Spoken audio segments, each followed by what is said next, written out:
Hello, everybody. Welcome back to the College Town Podcast. We are back over Zoom. Oh, well, Yep. you got to deal with it. Well, Uh, to them, they don't even know we filmed. they don't. That's right. That's Uh, right. Welcome back. It's been 2 weeks. our last episode was lost to the porta potty of time. Yeah. I believe that's what scholars say. Oh, yeah. Yeah. So without further ado, let's just jump right into it. Why not? Yeah. Biggest game of the week, Tennessee Auburn. Janai Yeah. Broome. Janai Broome's back. He's back. Did not start though, but it's back. I mean, it's not shocking he didn't start. Like he had that that injury looked bad. Yeah. I'm genuinely surprised that he played. I think I think it was kind of like he kind of had to. I don't. I mean, I mean, I, everything went through him. He was facilitating everything on that offense. yeah, but I don't know. I just think that it was a super severe looking injury. It ended up just being a rolled ankle, but it looked bad. So I was just shocked that he came back as soon as he did. I thought he was going to be out for like 3 weeks, Hmm. but He's no, back and they're rolling. week and a half. Um, Yeah. and they beat Tennessee, huge win. They beat them at home. Hmm. I, I mean, you can tell that was a super low scoring game. Just Oh yeah. No one pretty. could shoot the ball. There was nothing that was going to be done. I mean, looking at the box right here, right? Um, well, it doesn't give me the true one. I gotta go here. Yeah, even at halftime, it was like the entire game. It was just stalemate after stalemate, or stalemate after stalemate. Like it. I think it was like 30-27 at halftime or something like that. It was really low scoring the entire time. I mean, it was we're talking Tennessee shooting 31% from the field, 18% from three, and then you had Auburn shooting 30% from the field, 15% from three-pointer. And they are statistically, on paper, up until this game, the best offense that's ever been recorded. And they were held to 30% and 15. I'm On sorry? Kim. That's the On Ken Palm. On Ken Palm. Yes, on Ken Palm. because I hate to say it, Kim Palm started the year after the '96 Kentucky team. Mm. That team probably would have ranked it up there pretty high. That was a pretty good team. When I say pretty good, I mean that's one of the best teams of all time. But yeah, no, it's a one of the best wins of the year. Um, that Auburn now has under their belt. I was actually so I've been ranking Duke ahead of Auburn for a Hmm. while in our poll, just because I respect the head to head. I think Duke looks really good, especially of late. I just like you can't keep Auburn below 'em anymore. Like Auburn in our you know composite poll, the one we actually put out, they were number one, but they're going to be unanimous now, Yeah. and they were unanimous the week before this week as well in the AP. They just look unstoppable. Yeah. And so, as a Louisville fan, I want to say Pat Kelsey is like obviously coach of the year front runner. Oh, the turnaround is amazing. I mean, we're also just huge fans, right? Yeah, but the thing is, if Bruce Pearl goes, if they go undefeated in the this SEC, I mean, Which, as it stands right now, according to Ken Palm, their lowest percent chance to win a game is at 60%, and that is away at Alabama on February 15th, yeah, Valentine's weekend. sounds about right. I mean, Outside of that, I mean, at the end of the year, they do have a little bit of a gauntlet with Kentucky and A&M, but but they do have Florida at home, but they're giving a massive home field advantage to Auburn. yeah, so Duke, Auburn, and Houston are the only, and Louisville actually, are, are the only power conference teams projected to win all their games, their remaining games on Kimpom. Interesting. Mm-hmm. And Duke, Auburn, Houston, they're top three in Kimpom. So like it's really impressive that they're all projected to win all these games. They're just projections. Anything can happen. But like for Auburn to be projected to win all these games in the SEC, what it is this year, just the absolute gauntlet that conference is, that's crazy. if they do keep this up, yeah, I hate to say it, but Bruce Pearl's probably your coach of the year. Yeah. Yeah, but I think Pat Kelsey should be number 2 in that scenario. Mhm. He should be number 2 in the voting. Anyway, uh, other massive game, probably the other biggest game of the weekend was Houston, Kansas, Houston, Kansas. double Yeah. overtime thriller. Oh my gosh. What malpractice by Kansas. I forget if it was first overtime or initial regulation. They were It up was 6. first overtime they were up 6. They were up 6 with, I believe, 18 or 16 seconds left. I think it was less than that. It was somewhere around in like the high teens is, but basically gets a 5-second call on them, hits a bucket. I mean, like there's no rhyme or reason for why Kansas should have lost that game. Like had 2 timeouts too to mention on top of the 5-second violation. Yeah, and on top of that, they were still up by 3 after that, with like I don't know how much time was left, like 8 seconds or something after It's they were something up, wild. and then they just turned the ball over on the inbound. Like you said, 2 timeouts. They could have called 1 timeout on the 5-second. They could have called another timeout on the steal. Like I, that's and at Kansas, no less. Allen Fieldhouse, yeah. That's I mean This that's got to be one of the most impressive victories of the year as well. Houston at oh, Kansas, well, it's also Houston's first quad one win of the year. great. Like And what a way to do it. yeah, I mean the metrics have loved every single analytic ranking have loved Houston all year long, But they haven't shown it. and they haven't had the resume to back it up. They No. haven't shown it, and they haven't had the resume. And so, there was a lot of doubters uh, of Houston because they're like, oh, I mean, I don't know. Like they're clearly not as good as they were last year. No. Last year, I really think it people forget that they were in that same tier as UConn and Purdue. They The were. only They the only thing that stopped them was that uh their point guard Jamal Shed, Jamal Shed was the anchor on that team. and he rolled Leader. in the Yeah. Sweet. That's the only thing that stopped him was an injury at a horrible time. Yeah.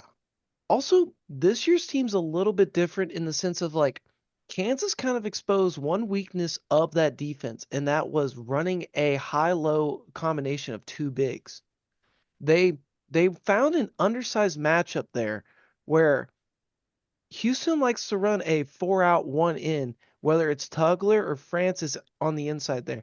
I'm aware that they didn't have Emmanuel Sharp for most of the game. He did come out late, hit some big shots, but that was one of the exposed with Hunter Dickinson as well as I don't know how to say his name. Adams, KJ Adams, or No, no, no, no, the other big, the freshman, Flordy Bun I know who you're talking about. Bundiga, but Mungai? I think it's Mungai. Badung guy. Okay, well, they Yeah. really expose that high-low combination that they have where Houston really struggles in the paint to defend 2 bigs. But Oh yeah. The way Houston deals with screens is statistically the single worst way to deal with a screen. The thing is, no one does it. So a lot of teams aren't prepared for when they do it, and they do it so well that like a lot of teams they don't know what to do and they panic. It's going to be interesting seeing going forward how these teams in the Big 12, because in the American you could get away with it. There aren't as many good coaches in the American. There's not as many good players, and if there are, they leave pretty quickly. In the Big 12, someone like Bill Self, who's mhm, proven he's, top 15, top 10 coach in the sport, you give him several years to work on that screen, he's going to figure it out a little bit. Obviously, you're going to change things. You're going to tweak it from year to year. But if you know how to deal with that the way that they deal with screens, I you kind of that found it interesting, like throughout the game. Like I was watching the screen situation because like Juwan Harris, or I believe that's his name, Dewan Harris, the point guard for Mhm. Kansas. He was anytime LJ Cryer was on him or any other guards, whether it's Mikael Hare or Mikael Wilson, who had a big game as well for Houston, or whoever, they were going under the screen and Harris started to hit some 3-pointers. And he's like a 30-ish percenter shooter. So it's not great numbers. It's just a little bit below average, but he started to hit shots. And then they started to go over that screen, and that kind of opened up a lot more for Dickinson to roll with, is what I also noticed throughout the game. Yeah, I mean, that's been the thing with Kansas is DeJuan Harris needs to be aggressive. He needs to hunt his own shots because when he is a threat to score each time down the court, then the defense has more to juggle. They have more to think about, more to prepare for, and that leaves people like Hunter Dickinson, AJ Storr open, or at least less prioritized by a defense if DeJuan Harris is looking for his shots. Right. That's the big factor. That's what can take this Kansas team from being probably like a second round exit to Oh, wow. going on a deep run. They could. They have the potential to go on a deep run. They do have to Absolutely. get healthy. KJ Adams has got to get right. They do have like a 3 rotation big system. They got enough guard play within Juwan Harris, Zeke Mayo, AJ Storm, Riley Griffith. They have the numbers to do something with it. It's just a matter of if they're able to. Yeah. Yeah. It's But I mean, like, what a malpractice of like to lose that game. Like, terrible. you do one or two things right in that game towards the end.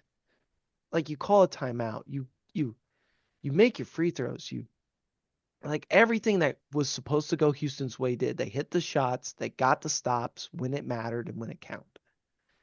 Yeah. That's one of the all time blown leads. Oh yeah. It's terrible. Another game I want to talk about hmm because we're fans and we're biased, but I love it. Louisville into Dallas and just wiped the floor with SMU. This and you know what's crazy is that 98-73, right? A Yep. margin of what, 25 points? It Yep. was bigger than that throughout the entire game. It Yep. it felt bigger. It felt like in the second half Louisville also just like didn't like there was a little bit of a let up in that because they were Oh, up massively and then kind absolutely. of SMU cut it down a little bit and it's like 25 points doesn't do this game justice because it felt like 35-40 If you had to guess, how many points per possession do you think Louisville scored in this game? points per possession. Yeah. So you can make a 2-pointer or 3-pointer at max. I'm gonna go with 1.8, One like okay. something insane because we were moving and grooving. 1.8 is that's like god levels. Like It was ridiculous. 1.8 is that's like 2K. That's like Okay, put okay, lighter. okay. Let me put it down a little bit. I'll I'll I'll 1.3. I'll give you Like we were scoring per possession. last year the best offense in terms of points per possession was Alabama. They scored 1.2 points per possession. Oh, so Yeah, I'm well off. I don't know my metrics. no, it's okay. Uh, in that game, Louisville scored 1.44 points per possession. That's ridiculous. Insane. Well, it's also It's insane. sorry, No, Rain Smith set the program record for most threes in a game. 10 threes, Chucky Hepburn set the program record for most assists in a game. 16. Also, the most assists by an ACC player since Dennis Smith Jr. Oh, Uh, wow. yeah. I don't like that guy. But anyway, But also the crazy thing about those stats together, that is the first time this century, since the years have started with a two, that's the first time that a college team has had a game where there's 10 plus threes by one player and 15 plus assists by a player in the same game. in the same game. The last time that happened in the NBA was 3 years ago. And that was Klay Thompson and Steph Curry. Yeah, It's kind of nice company to be with. that's crazy. It is crazy. Absolutely crazy. And like, Louisville, I understand that the beginning of their streak that they're on right now, they've won 9 straight. The beginning, they beat all the other teams that had a legitimate argument for being the second best team in the ACC. hmm And the rest of it's kind of just been like, okay, they're beating up on the ACC. The ACC sucks. Right. They're supposed to get these wins, but it's not just that they're winning, and it's not like honestly, it's not even just how they're winning.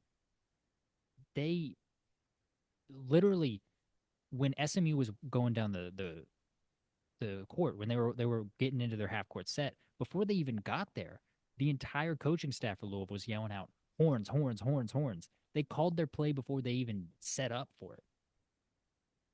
It's insane. It is absolutely insane. I'm in love with this team.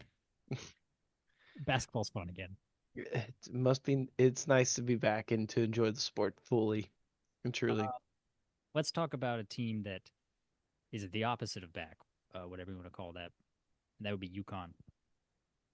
I have a feeling the three-peat is not happening this year. I know it's not happening Mhm. unless they get Kevin Ollie to coach these tournament games. It's not happening. Well, there's there's a lot that happened within UConn. I mean, in my opinion, at the moment, they are missing their best player.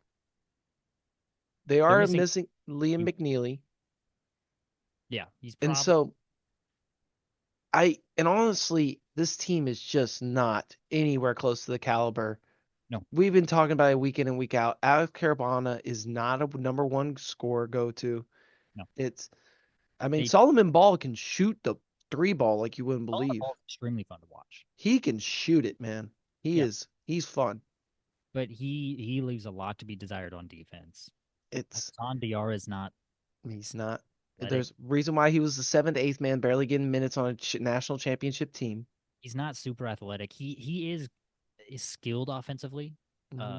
he's a really good passer, but he's not like he can't be a perimeter defender. And that's what they've lost. They don't have Andre Jackson. They don't have Stephon Castle, and then they don't have Donovan Clingan in the paint to lock No, it. They they just their they just lost a lot. yeah, they lost so much, and their defense is just woeful. And so, It's a definition of just a down year. And I mean like it happens. There's nothing wrong with it. Like when you lose four out of your five starters to and the then to the NBA, yeah, and then you also lose like your fifth and the last starter that's staying with you was your fifth option. It's like that's a big rebuild to ask. I mean, transfer portal can definitely accelerate that process, which we have seen, but still, it's a big ask for any coach to get that done. yeah, I mean, I here's the thing. I don't think they're a ranked team. I think they're only ranked right now because they're UConn. Mm. I think that's the only reason they're ranked. I do want to talk about Xavier though, because Xavier started the year off not very good.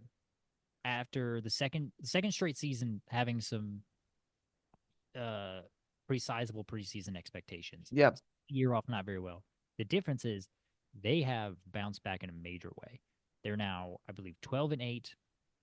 Uh they're either 12-8 or 13-7. they're It 13 and 8. Very 13 close. was right in the middle there. Yeah. They have looked very impressive during this Um, last stretch, and it's during a stretch where they play. It's probably the toughest stretch of their schedule. I mean, they do have like they have like one nice win. Well, because like technically how far UConn's fallen in the metrics, it's not even really considered a quad one win because it was at home. But perception wise, it's big. It's a nice win. Yeah, yeah, don't get me wrong. Yeah, I mean they beat Marquette. They did They beat Marquette St. John. away Yep, too, no less. took St. John's to overtime. Hmm. Uh, There's definitely building an improvement, and they have the opportunity to hopefully time it right for themselves. yeah, you don't want to be peaking now. Um, I mean, the fear is right now is like as like an Auburn team, right? Auburn, I felt like kind of peaked a little bit before the Janai Broome injury, you know? Like they were rolling, we'll see. you know? Yeah. Yeah, Time will tell though. yeah, I mean, but for this Xavier team though, they are ranked fifth in the Big East at 5-5. yeah. And honestly, if you are Xavier, peaking right now is not the worst thing in the world because you just want to make it to the tournament. Right. Like if they stay hot, I could see them being like a Sweet 16 team, kind of like oh, okay, cool, Xavier got to the Sweet 16. But other than that, I don't think they have any shot at doing anything this year. I mean, there was like a little bit of high expectations for a lot of people. I wasn't the one on this train, but I know a lot of analysts and experts were big on Xavier coming in and having a big time. They have some good players. Davian McKnight, Louisville native. Um, he's really good. He's a really athletic and crafty scorer. Like that's a great combination to have. They Mm. have Dante Maddox Jr. He's a nice scorer. He's a pretty strong guard. And they have Apparently, their best and biggest contributor is a Zach Fremantle. yeah, Zach Fremantle. Fremantle's a really good scorer. So He's kind of like an undersized center for him, but he's good. yeah, They have talent. There's reason for the hype going into the year. It does look like they're finally all putting it all together. Um, we'll see if they make the tournament. yeah. They're a nice case together. It's very hard because I feel like looking at this year, like usually like that 10-11 line is like okay, like they get in, right? This year I truly feel like that line is like going to be some solid teams. Like the first four this year I feel like is like going to be good teams and like good basketball, unlike last year. Yeah, yeah. I mean, last year, two of the It was rough. were playing were Virginia and Colorado State. Yeah, it was not fantastic ball. No. But Um. is there any other games that you want to mention? Uh. I don't know. Vandy beat Kentucky. Vandy did That's beat awesome. Kentucky. A funny bit about that one is the AD for Vanderbilt was begging the students to please not rush the court. Turns out in the agreement, or allegedly, from what this has come out to be, I don't know how accurate this is, that the fine that is given on the rushing of the court is it comes out of the AD's bonus. Ah. So it was a little bit funny there, if that is true. I can't confirm that, but I I think it's can't. a little bit funny. I mean, that might be true specifically for Vandy, I think that's what it is. but I don't think that's true universally. No, I don't think it is. But The fines are pretty hefty in the SEC for storming the field and storming the court. right. Uh, Um, uh, you got to do it. You got to get those okay. students. I gotta get your opinion because like w w I want to talk a little bit of Big Ten ball right now. Sure. Like, what do you make of this Ohio State team? Because they are beating good ranked teams and then losing to the bottom feeders. Yeah. I mean, Like they beat Purdue. They broke Purdue's record for most home wins. They Ohio State, if you told me coming into this year that Ohio State was the team to do that, I wouldn't believe you. Out of all the teams in the Big Ten, Ohio State. yeah. I mean, here's the thing. Jake Diebler has shown that he can get teams up for a game. I mean, they dog walked Kentucky. They beat um, they beat Purdue at Purdue. They beat They Texas. beat Purdue at Purdue. They beat Kentucky on a neutral court by 20 in New York, I believe is where it was. I think so. Yeah. But then they lose to Indiana at home in overtime. I it could just be a case of a young coach not knowing how to like bring that consistency to each game that they're coaching. Like how to bring that same intensity. Like, oh, it doesn't matter if we're playing Washington or Purdue. Like Mm, you gotta bring it every single night. Not to throw Washington under the bus. I think they're a well coached team. I just don't think they're that good. Um, but I don't know. I mean, that to me, that's what it is. If I think if it happens again next season, then it's a case of like, okay, I think this is just who Jake Diebler is as a coach. I think I don't mhm, know, he's that good. But I'm leaning towards like he's making the mistakes of a young coach. mhm. I think he's in his 30s. Like I think he's a really young coach. Young coach. Yeah. But I don't Uh, know. I don't think that they're that good this year. mm. I just don't. They find ways to like win the most unpredictable games that you would expect. Yeah, and then they find ways to lose games that they should Should not. not lose at all. Yeah, exactly. Another team I wanted to spotlight again, and I've been talking about them for weeks now, and I still want to talk about them because it's like an enigma. It doesn't make sense to me. What is up with this UCLA team? I mean, on paper they're 14-6. They just beat Wisconsin, which is a good win. even though it's home, and I truly wonder what the travel level is. Like these West Coast teams, because it's the first year coming in to like the Big Ten or like the ACC, I really want to see how this travel affects them I in think the it's a, sport. because I think UCLA lost 4 out of 5. Uh, They lost four straight. that's great. There was a lot of travel during those 4 straight losses. A Yeah, lot of, and now that they're beating teams that are supposedly better than them, um, they're playing a lot of home games.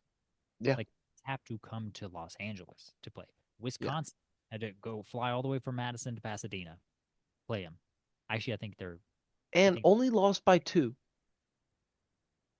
yeah. And so I think the travel is, I think it is the biggest factor I think that's something to look out for because like because USC's playing better as well. I mean, USC's starting to put together some wins as well. They are creeping into territory of like, okay, yeah, they they beat Illinois. put together. Yeah, pretty bad. It was by 10 points. Yeah. Um, I mean, the thing with UCLA though is, I think they have talent.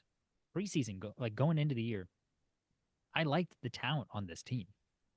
I think Sebastian Mack is good. I think Sky Clark is good. Kobe Johnson, Mhm. I He was a love. top transfer. He was a top transfer, and also he was like the the the dog defensively for USC Mm. under Andy Enfield. And I thought like, oh, that guy going to play for Mick Cronin, that's a match made in heaven. And And then also Bilodeau. Bilodeau's been incredible. He's been so much better than I thought he was going to be. He's their top option scoring wise. They have talent on this team. They're not bad. They're not mhm. a bad team. It's just I think the travel is killing them. After a four-game slide, they've won three straight. Mm-hmm. One being away, but it was two at Washington, Yep. and then the other two were home games against Iowa and Wisconsin. So Where they beat him, they beat Iowa really, really bad. they did. It was 24 points. Mm-hmm. So yeah. Let's see. Are there any other games that I really want that stood out to me? Not too much. I mean, I was surprised to see Maryland beat the snot out of Illinois. Illinois is a team that I really liked in the Big Ten, and they're starting to slide a little bit. Yeah. Illinois is another team that I think has just a ton of talent. But Right. It's one of those if they can get all the pieces together, they can really be something come March. But it's like, is can and will they do it?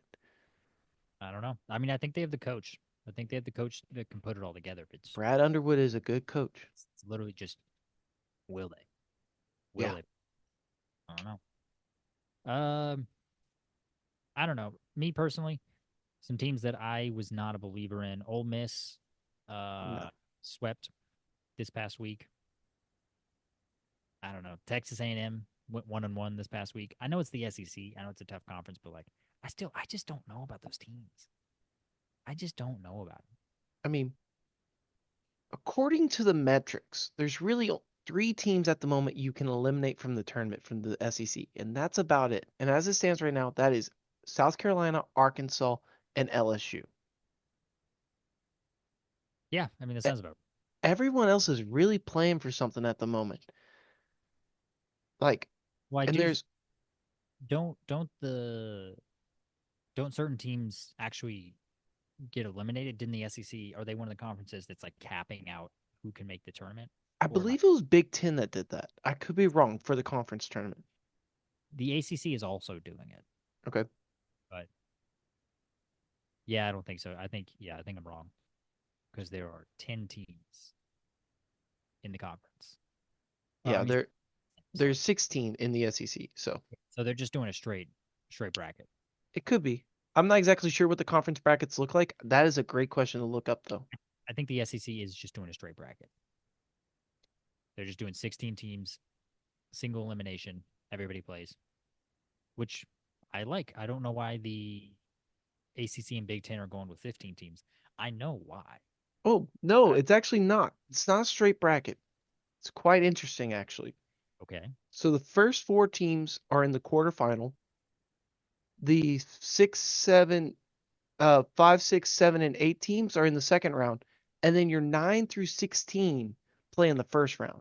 So there still is that level of aggregate that where the regular season matters. So stupid. I don't know though. It kind of makes sense for this level of competition. I understand if it's one thing, if like I feel like you should be rewarded because what is the point of having to play the same amount of games as the worst team? Like, what's the point of playing these 16, 18 games a season For the in fun of conference? for the fun of it. No, you got to be rewarded. Yeah. Auburn should be rewarded. Tennessee should be rewarded. Florida and Alabama should all be Well, rewarded. your reward is you get to play a crap team. That's your Or you just get to the quarterfinal and you only have to play 3 games to win it all, rather than playing 5. bah humbug. Bah, bah, bah. Uh, But yeah, I don't know. One more game before we move on to the news. Oregon okay. lost to Minnesota. I'm not a believer in Oregon. I just don't get it. I They don't.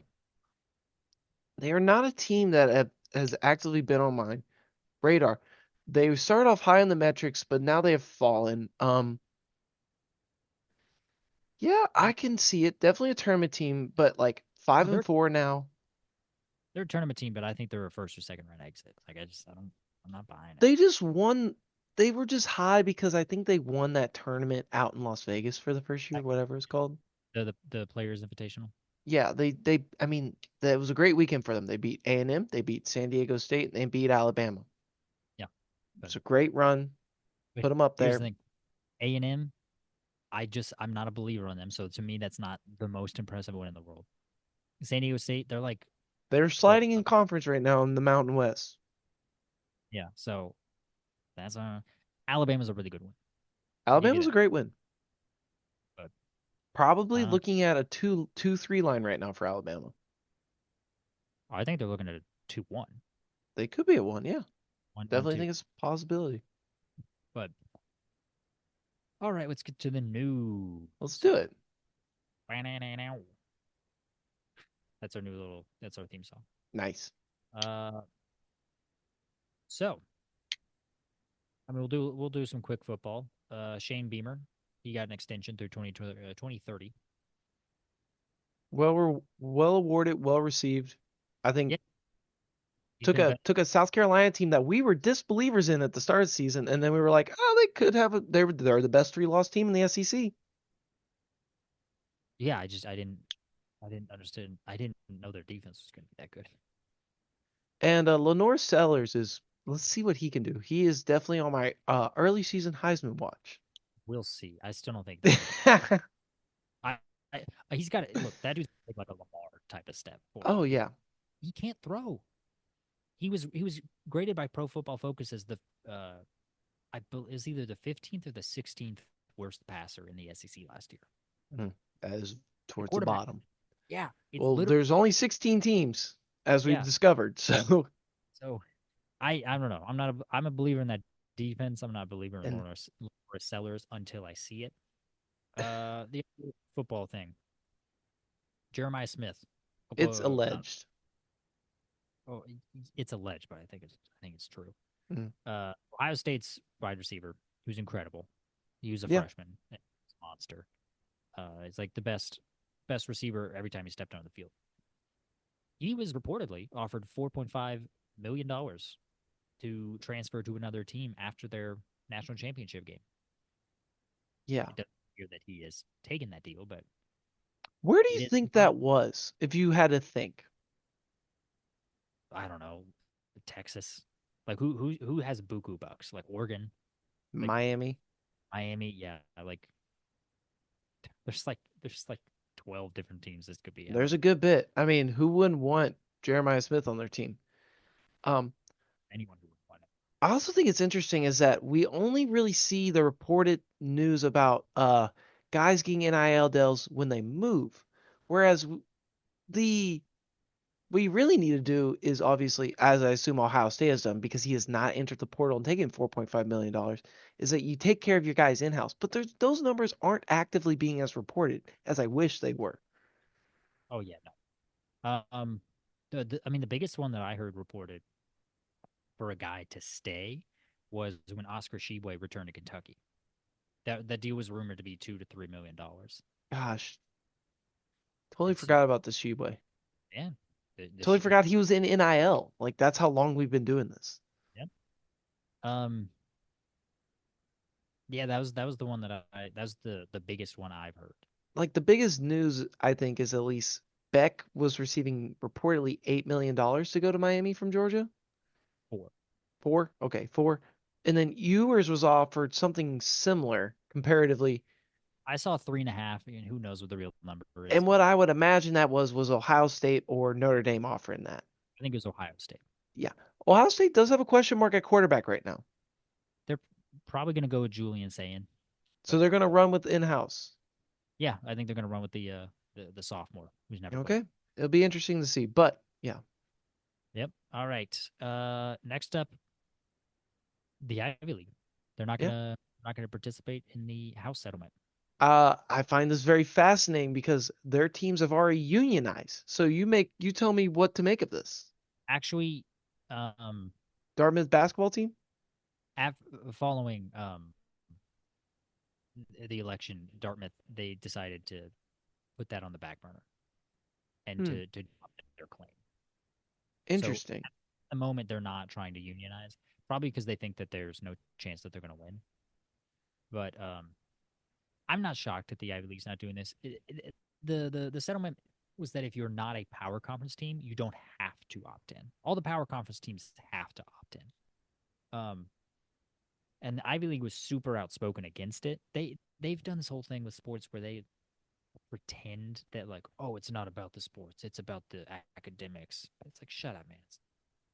The sports helps the academics. The Like, other thing what are that's we doing? interesting is what I think we'll see from this, at least, is Ivy League has taken a step back, as in the sense of like, as far as football goes, they're not FBS. Are they becoming FBS? No, So I think there will be a divide between the FCS and FBS. I don't think FCS will entertain this at all, and I don't think it will happen for the FCS at any level. I I don't. I truly think don't. I think amateurism will survive within FCS. I think it'll survive in D2 and D3. And then also what's interesting about it though is that the eligibility aspect of that, because we're already allowing JUCO junior college guys to not have eligibility effect. I wonder if that will be translated into an FCS level to FBS. Something to note. I don't think it will, but I think it's something to note. You're hurting my heart saying these things. But is it if we're keeping amateurism and one level's amateurism and the other level's not, and we're allowing the eligibility at the quote unquote semi-professional or professional level that is not amateurism, wouldn't the eligibility also translate if we're allowing it for JUCO?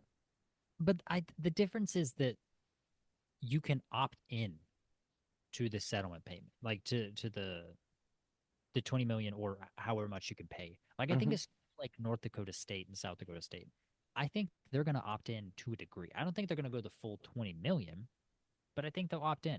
I think Sacramento State's going to opt in. Like there are some schools on the FCS level that do have money that do I don't generate. think they will. Until I see it, I don't really believe it. I think there will be a level of amateurism stayed at the FCS level. It's not going to be the same as the FBS, but I think a lot of schools, Oh, it every won't. I think some schools are going to opt in because you have to think that like, do you think Villanova? You really think Villanova's not going to opt in? They have to as far as basketball goes. Yeah. So why wouldn't you do football as well? I just don't see it. I think that is one of the rare occasions where you have a quote unquote powerhouse, but it's in a select group of sports as far as women's basketball and men's basketball go.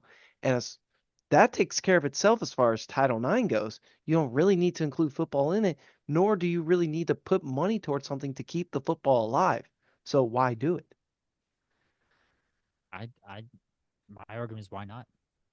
If you have a chance to become one of the best FCS programs simply by paying players and other people aren't, do it. You're gonna. You're I hear gonna be you. ones just by opting in. You don't even have to go the full amount. Just pay them a little bit. It's interesting. I just don't personally see it because I don't see it being advantageous for Villanova to put up banners in football. It's not something that I see Villanova doing. I could be wrong, but I just don't see it. I mean, they're already the past couple years they've been a top 5 team. Yeah, we'll see.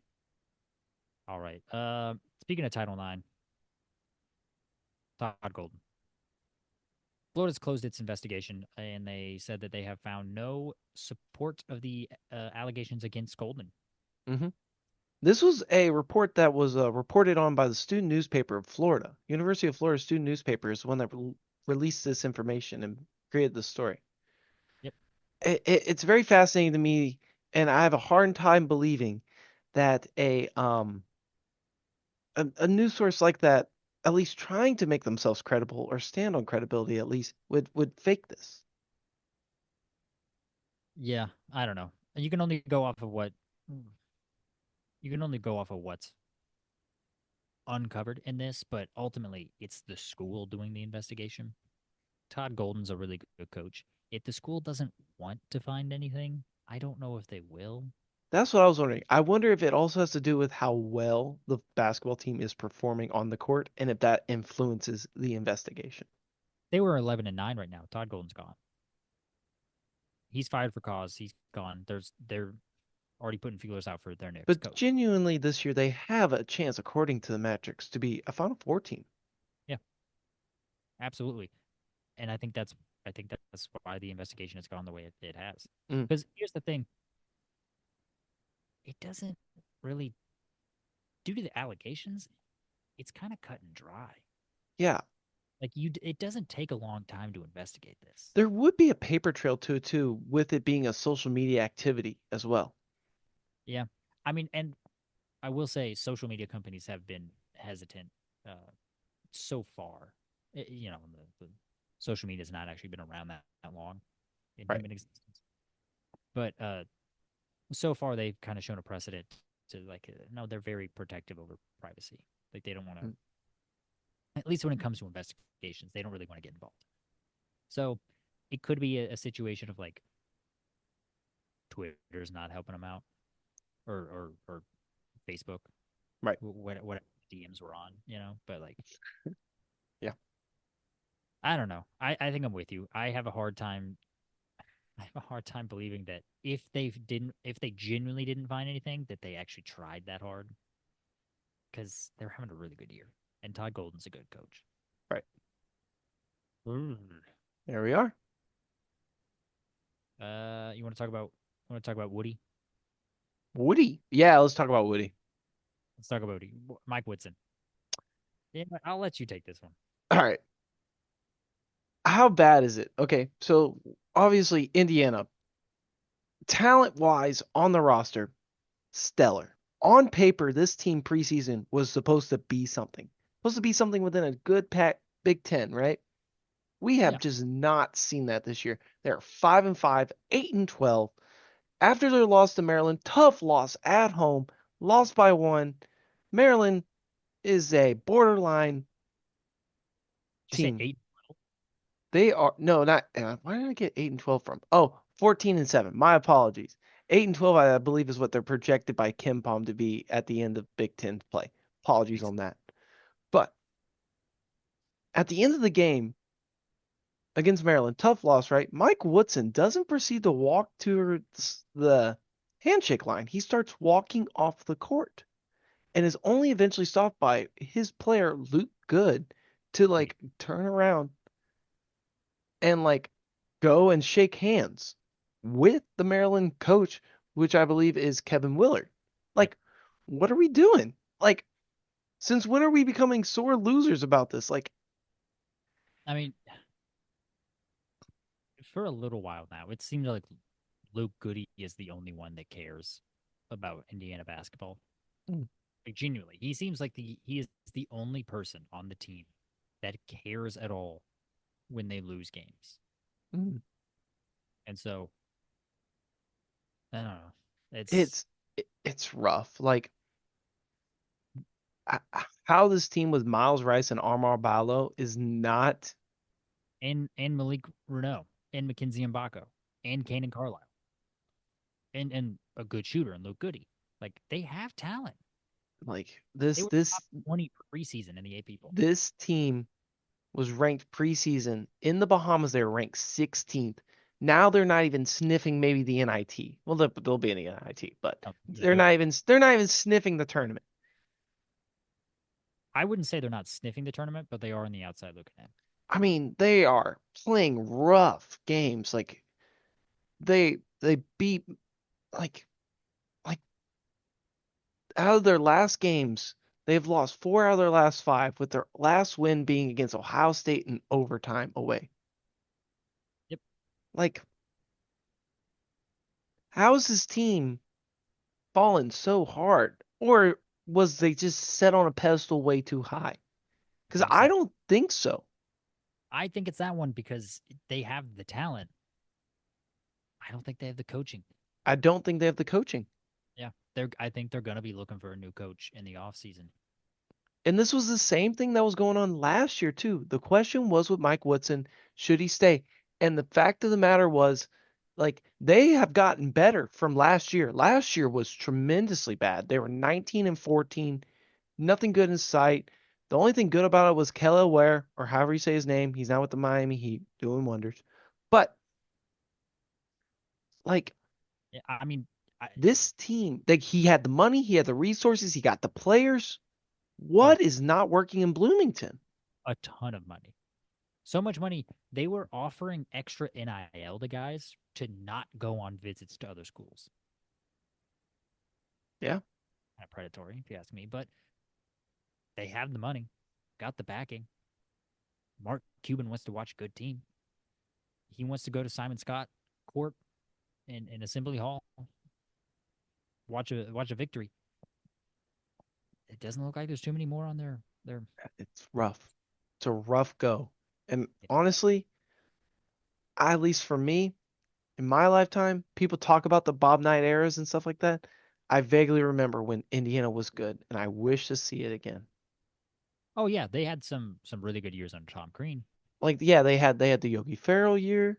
They had the Victor Oladipo was decent. Like, but outside that, Yeah, it's rough, and yeah, expect to hear a lot of Dusty May talk.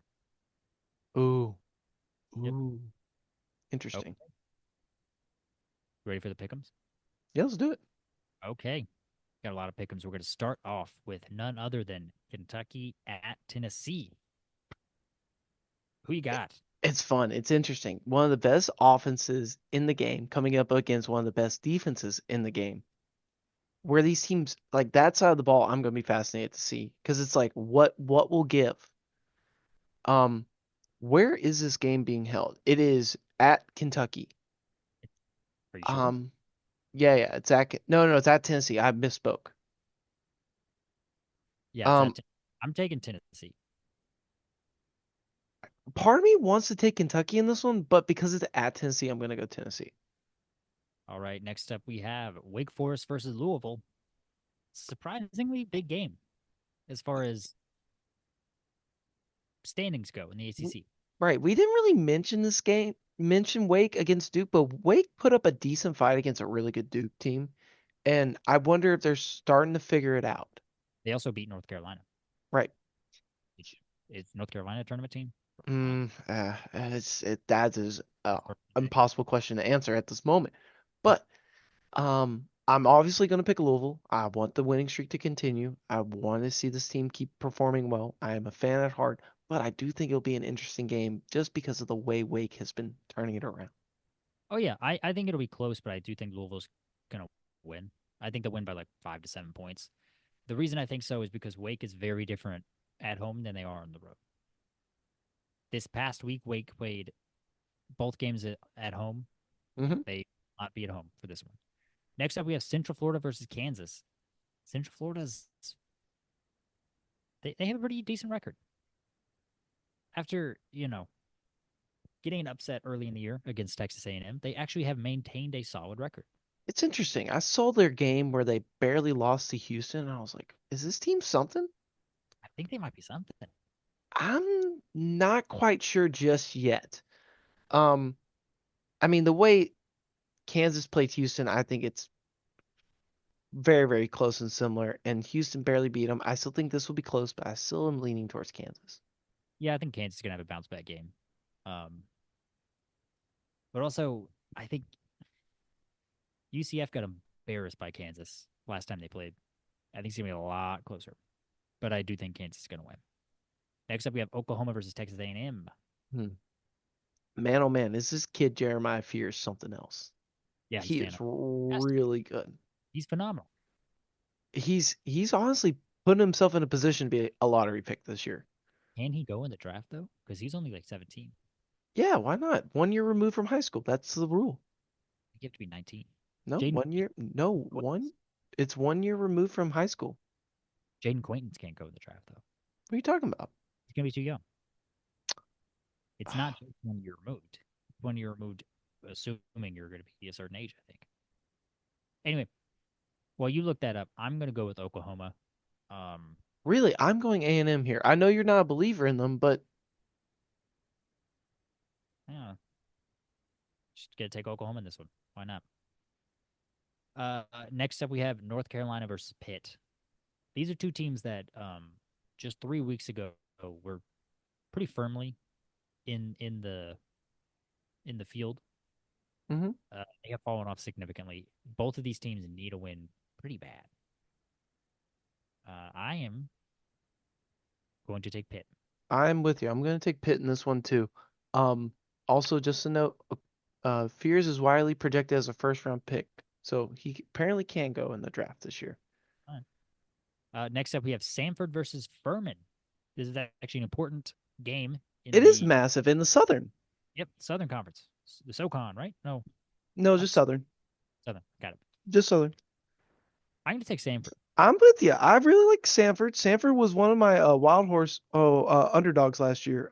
Didn't pan out. They got destroyed by Gonzaga, but Yeah, they were a 12 seed that was like I thought was pretty strong. I literally picked Samford to go to the Elite Eight last year. Well, because they were a fun, good team with a high tempo, and they're kind of similar this year, and we'll see what they can do. Yeah. Also, Furman. I've watched them play. They suck. Really. I mean, Furman just sucks. They're not good. Mm. But we're both picking Samford. Next up, we have Wisconsin versus Maryland. Oh man, this I is mean, the a way Maryland has been playing, it's kind of unfortunate because they play up and they play down to their competition. They barely beat Indiana, but they also have a really good win over Illinois. I'm still leaning towards Maryland. I think Derek Queen's a very good player. I think we need to take Maryland as well. Um, I think Wisconsin's good. I think they're up and down. But I do like the way that they have evolved their style of play this season. Next up, we have Xavier versus Creighton. I'm gonna go with Creighton. I'm with you, Creighton. Mm, They're all right. starting to figure it out. They at first beginning of the season, I was like, they're not a tournament team. The way they've been winning games, they could be that next team in front of UConn to Yeah. make it into the tournament. Uh, uh, all right. Next up, we have Alabama versus Mississippi State. Josh I Hubbard is phenomenal, but I'm still gonna go with Alabama, even though, I'm going with Alabama, man. We're well, not of picking course, against each other. it's nothing wrong with going against each other. It's just we know ball this year. We know. We know Uh, ball. yeah. Next up, we have Texas versus Ole Miss. This one's interesting to me because like Ole Miss is like a well-oiled machine, but Texas has got the talent. I'm going with Texas because Ole Miss is on a skid and it's not good. Yeah, I think I might take Texas too, but for variety, I'm gonna go Mississippi. I'm not a huge believer in Texas, but Right. I'm gonna take. I All see right, that next up, skip. Oregon versus UCLA. It's a Thursday night game. I'm gonna go There's UCLA. You're going UCLA? Really? I'm gonna go Oregon. I feel like every single news story that we've heard about this UCL team has just been negative all year now. And the way that Mick Cronin, I guess this is a form of coaching, but I can't really get behind it. He just likes to complain through the press to the media, maybe to get to his players, maybe not. Maybe he's just throwing a fit. I'm gonna go with Oregon though. I think it's a little bit of both. I think he tries to get, send a message, but also Mm. he's whiny. Next up, we have Dayton versus St. Louis. Surprising big game in the A10. A10. Mhm. Uh, Dayton really needs some help if they want to potentially be an at-large bid because they're yeah. trending. The the A10's better than this. Are they really going to be a one bid league this year? I mean, Dayton was supposed to be the two. I mean, it was them and VCU. We really thought maybe. I don't know, Bonaventura, St. Joe's would be something. Uh, St. Louis was supposed to be somewhere with Robbie Avila, like the next coming of Indiana State, and they they're haven't been that. they're coming on though. They had a really bad start to the year. They're coming on as of late. Mm, I'm gonna go with Dayton. Dayton had like really good wins at the beginning of the year and has fallen.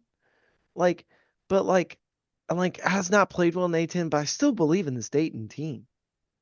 Yeah, I mean, I like their coach. I don't know. I just don't think they have the talent this year. I'm gonna go with St. Louis. I think they're playing well. It's at St. Louis. I think that's gonna be the difference. Next up, we have Indiana Purdue.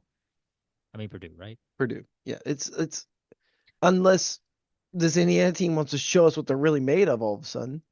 All right. Next up, we have Florida versus Tennessee. Oh, this is a fun one. This is where the Saturday slate comes in. Yeah, huge week for Tennessee.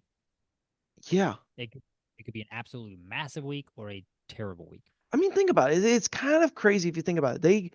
This slate of games is ridiculous. They go from playing Auburn to Kentucky to now Florida. Arguably, the they're just playing the top Roughest. 5 teams in the SEC, excluding Bama. Yeah, I'm gonna go with Florida here. I'm gonna go with Tennessee. All right. Next up, we have Missouri versus Mississippi State. Is Missouri actually legit? Like I ranked them, but I don't know much about them. They're decent. Yeah, they've got some talent. Like Like I honestly can't name a player on this team.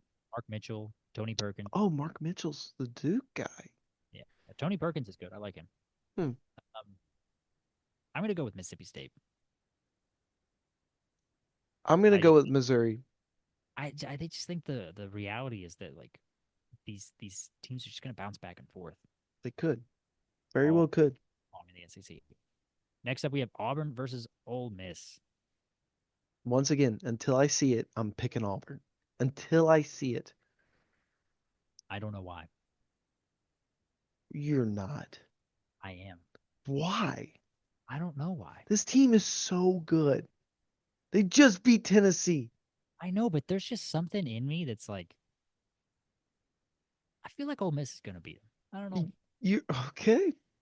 I don't know. I feel like Ole Miss is gonna beat them. I feel like Ole Miss is gonna come into this game riding a 4-game losing streak, and I think they're gonna beat Auburn They're gonna figure it out all of a sudden for one night. against the top team in the nation. Unanimous. For one night. Oh my gosh. Next up, we have Vandy versus Oklahoma. Such a wild pick. They This one's weird to me. Because like, what is Vandy? Is Vandy a tournament team? have a good coach. I'm gonna go with what I know, and I know Oklahoma, so I'm gonna go Oklahoma. I don't know this Vandy team. Same with Missouri. They just kind of came on, and like maybe that's because they're good. Give me Vandy. Okay. Um, Kansas versus Baylor. It's got to be Kansas, right? Yeah, I'm gonna take Kansas. Like this Yeah, Baylor team, they're highly disappointing. there's There's no something. way around it. Just extremely disappointing. Hmm. Next up, we have Texas Tech versus Houston. Massive game. Yeah, for both of these teams, honestly. Texas Tech, surprisingly, is actually favorited tonight against Iowa State. We're recording this late Monday night, by the way. I think Arizona's playing Iowa State. Oh, my bad. Arizona's favorited. I misspeaking, but once again, Arizona could beat any team in the Big 12 as well. Texas Tech was also favored against Iowa State. I don't know why Vegas hates Iowa State. I think they're really good. They're injured right now. Yeah. So I'm gonna take Houston. It's at Houston. I'm gonna take Houston too, but I think they're wearing their baby blue jerseys. I think that is like the top 5 teams in the Big 12 this year is Houston, Iowa State, Kansas, and then Texas Tech and Arizona. All right in there, really good teams in my opinion. Yeah, I think I'm with you. Next up we have Stanford versus SMU Why is this in here? because it's a big game. I think one of these teams needs to try and separate themselves to potentially make the tournament. It's got to be SMU, even though that Louisville game was rough. But I'm going SMU over Stanford here. I'm taking Stanford. I like the Stanford team. That I think they're okay. I think they Oh, can make. I think they can make the tournament. wow, what a glowing review. I think the team's okay. Yeah, I think they could sneak in as like a 10 or 11 seed. You know who their coach is? No idea. Kyle Smith. Who? Kyle Smith. He I'm sorry, I do not know that individual. prior to Stanford, he was the coach of Washington State last year. Oh, okay. And I believe, I could be wrong about this, but I believe at one point he was also the coach of Utah State Oh, in their run of great. Hyries. Yeah. Next up, we have the one that ESPN is going to hype to no end: UNC versus Duke. This is called Duke has 7-footers and UNC does not. And one of the 7-footers is actually 6'10" and their primary ball handler. I don't think this is close. I I think think Cooper Flagg's like 6'9", but whatever. he's I said 6'10", but yeah. Yeah, I don't think this is close. Wouldn't it be hilarious if UNC just swept Duke this year? It would be like That'd be so funny. it would be funny, sure, but it's not gonna happen. But that'd be hilarious. Like honestly, this matchup is so poor for UNC. Like Duke is so tall and UNC is so not tall. Are they the tallest or are they like the second tallest team in the country? I'll look at it real quick. They're a tall glass of water. That Duke's dude. average height is 79.7, which ranks them first in the nation. Tallest team in the country. Yep. Yep. Sorry, Tar Heels. Go with Duke. UConn versus Mm, Marquette. I'm going Marquette. yeah, it's Marquette. I think that's the game that'll knock UConn out of the rankings. Finally. Hmm. Arkansas versus Kentucky. This is ridiculous. The amount of money that is being spent on tickets for this game, and it's not going to be a game. It is not good. You're Like right. every Arkansas. Woo pig suey. whatever. It's Kentucky all day, and this Arkansas team sucks. Cal sucks. Kentucky is going to boo the shit out of him. Like anytime. I mean, this is going. I want to watch it just for the spectacle, but like people are paying $300 to go to this game. It's not going to be a game. Like that's the get in price. Go Hogs, baby. Oh my gosh, get out of here. All right, we got Gonzaga versus St. Mary's. Massive game for the WCC. These teams play twice this year, and Gonzaga has already fallen twice. So Gonzaga essentially needs to win out to have a chance at winning the WCC. Yeah, give me St. Mary's. I'm gonna go with Gonzaga, even though St. Mary's is a good team. They're okay. Finally, we have Iowa State versus Kansas. Hmm. Big Monday, baby. The rematch. Big Monday. Give me Iowa State. This one's Kansas for me, just because they're injured. I think a healthy Iowa State could beat this game, but also it is at Kansas. I'm going Kansas in this one. I think the injuries are a little overblown for I Iowa don't State. think so when it's to your starting lineup and there's big priorities. Like if we were to lose Chucky Hepburn, It's not the same. We don't have Curtis Jones. Louisville does not have Curtis Jones waiting in the wings. Curtis Jones is phenomenal. Yeah, But he's starting now. yeah, he is starting. I think the injuries are overblown. I I think it's a core part of that team's front I court. understand that Momcilovic is very good, but I think Curtis Jones is also very good. Also, we don't know this. I wonder what the status is on KJ Adams if he's even healthy for this game. I don't know. I'm taking Iowa State. That's it. Potential return date. Uh, hopefully to be back on the floor February 1st. So hopefully that sounds like he could be healthy for this game. KJ Adams. Yeah, February 1st is, I believe, 4 Saturday, days away. So that will be Thursday. Thursday. You sure? 5 days? I gotta look at a calendar. It's 5 days away. Either way, it's before Monday. Yep. All right. That's our episode. That's our show. Yeah. Enjoyed it. See ya. See you next time.